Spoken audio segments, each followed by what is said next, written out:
রব্বে করিম এ আয়াতে করিমের মাঝে এমন একটি ব্যবসার কথা বলেছেন, যেই ব্যবসা মানুষের জন্যে ক্ষতিকর নয়, বরং মানুষের ইহকাল এবং পরকালের মুক্তির একটা পাথেয়।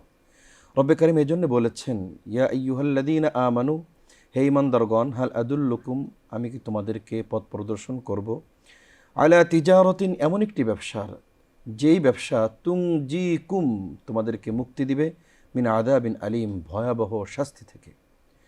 সেই ব্যবসা কোন সেই ব্যবসা? আমরা দুনিয়াতে কত ধরনের ব্যবসা করি।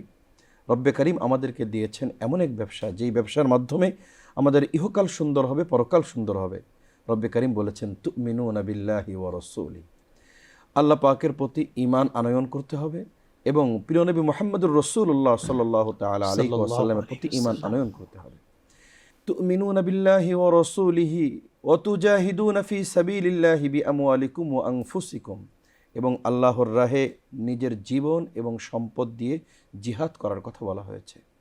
এই দুটো কাজের পরে একটা কাজ হলো আল্লাহ এবং রসুলের পরে ঈমান আনয়ন করা এবং নিজের নফস এবং নিজের সম্পদ দিয়ে আল্লাহর রাহে জিহাদ করা।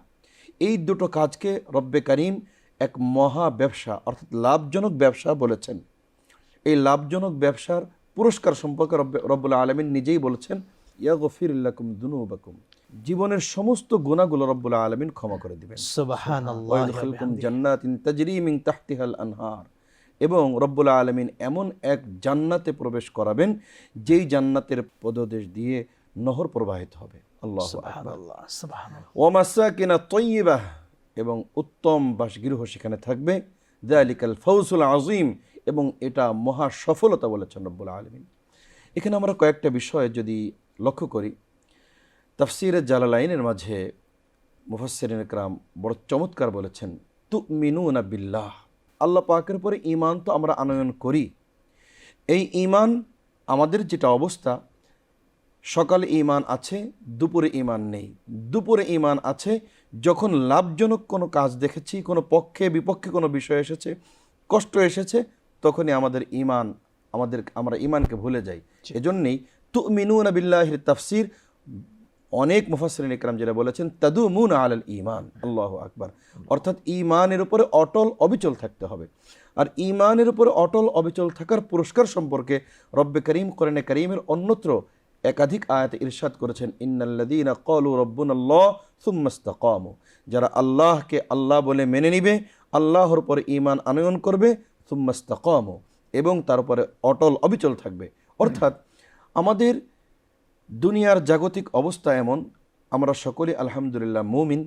এই ঈমানের পরে আমরা অনেক সময় অটল অবিচল থাকতে পারি না। আমাদের সুবিধা, আমাদের অসুবিধা, লাভ ক্ষতি, বিভিন্ন কারণে ঈমান থেকে আমরা অনেক সময় দূরে চলে যাই।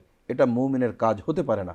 মুমিন সর্ব অবস্থায়, মুমিন আগুনেও যদি পড়তে হয়, মুমিন ফাঁসির কাষ্টেও যদি ঝুলতে হয়, মুমিন খেয়ে থাকবে অথবা না খেয়ে থাকবে, সর্ব অবস্থায় মুমিনের এক বাক্য, আল্লাহর পরে ঈমান আনয়ন করেছি, এটাই জীবনের শুরু কথা, এটাই জীবনের শেষ কথা। এর বাইরে কোনো অন্য কোনো কথা হতে পারে না। তাই তো রব্বুল আলামিন বলেছেন, ইন্নাল্লাযীনা ক্বালু রাব্বুনাল্লাহ সুম্মা ইসতাকামু, জীবনের শেষ সময়, কঠিন একটি সময়, অর্থাৎ যখন আমার আপনার হায়াতে জিন্দেগি শেষ হয়ে যাবে, যখন আমার ব্যবসা বাণিজ্য ফ্যাক্টরি কোনো কিছু আমার কোনো কাজে আসবে না, আমার সম্পদ সন্তান কোনো কিছুই কাজে আসবে না, জীবন এখনই শেষ হওয়ার শেষ মুহূর্ত, আমি যখন ফেরেশতাকে দেখতে পাবো, আল্লাহু আকবার, আমার হাত কাজ করবে না, আমার কোনো কিছুই কাজ করবে না। এই ঈমানের উপরে অটল অবিচল থাকার মহা পুরস্কার হলো রব্বুল আলামিন বলেছেন, তাতানাজ্জালু আলাইহিমুল মালায়েকা।